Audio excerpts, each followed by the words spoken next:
8 দাগের প্রশ্নে জিজ্ঞাসা করেছে 6 অঙ্কের বৃহত্তম সংখ্যা হইতে কত বিয়োগ করিলে 5 অঙ্কের ক্ষুদ্রতম সংখ্যা হইবে।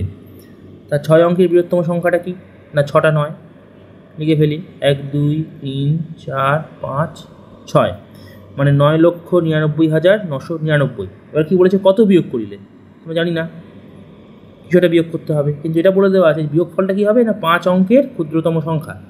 5 অঙ্কের ক্ষুদ্রতম সংখ্যা কি না 1, তারপরে 4টে শূন্য, মানে 10,000। তাহলে আমাকে এই বিয়োগফল মানে কত বিয়োগ করতে হবে সেটা বার করতে হবে। তাহলে আমরা কী করে করি, একটা ছোটো অঙ্ক দিয়ে বোঝাই। ধরো মনে করো তোমাকে বলেছে 4 থেকে কিছু বিয়োগ করতে হবে, কিন্তু বিয়োগফল এসছে 2। তাহলে তুমি কত বিয়োগ করলে না এটার থেকে যদি এটা বিয়োগ করো তাহলেই তুমি এইখানে উত্তরটা পেয়ে যাবে। মানে 4 থেকে আমার 2 বিয়োগ করতে হবে, তাহলে উত্তর আসবে 2। দেখো যদি 4 থেকে 2 বিয়োগ করি তাহলে উত্তর 2 আসে। তাহলে সেরকমই আমরা কী করব, এই 9,99,999 থেকে 10,000কে বিয়োগ করে দেবো, যেটা উত্তর হবে সেটাই আমাদের বিয়োগ করতে হবে। তাহলে বিয়োগটা করি, এখানে 9 9 9 9, এখান থেকে 9 থেকে 1 বাদ গেলে থেকে 8, এটা হচ্ছে গিয়ে 9। তাহলে এখানে কত, এই সংখ্যাটা কোথায় বসবে না এখানে বসবে।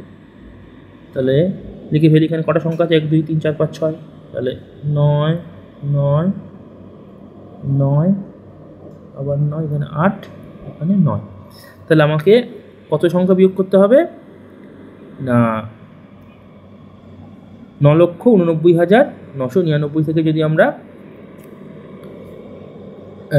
মানে 9,99,999 থেকে যদি আমরা 9,89,999 বিয়োগ করি তাহলে আমরা 5 অঙ্কের ক্ষুদ্রতম সংখ্যা পাবো। আশা করি বোঝা গেছে। যদি কোনো অসুবিধা থাকে আমাকে জানিও, আমি কমেন্ট সেকশানে উত্তর দিয়ে দেবো। ভিডিওটা দেখার জন্য ধন্যবাদ।